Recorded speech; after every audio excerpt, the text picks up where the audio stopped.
Hello friends, this is Navyasri అండి. ఈ రోజు వచ్చేసి ఉప్మా చేశారనమాట. ఏంటి ఉప్మా అంటుంది అనుకుంటున్నారేమో. ఉప్మా అంటే నార్మల్ గా కాదు, పొడి పొడిగా ఎలా చేయాలో అంటే చాలా మందికి ఉప్మా ఇష్టం ఉండదు కదా.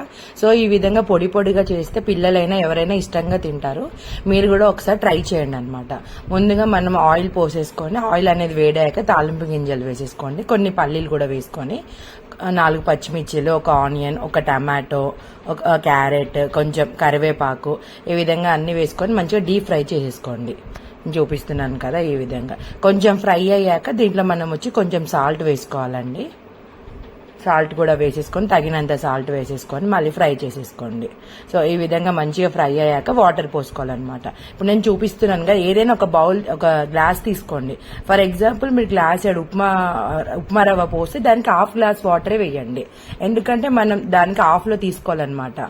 ఈక్వల్ తీసుకుంటే మళ్ళీ మెత్తగా అయిపోతుంది అనమాట.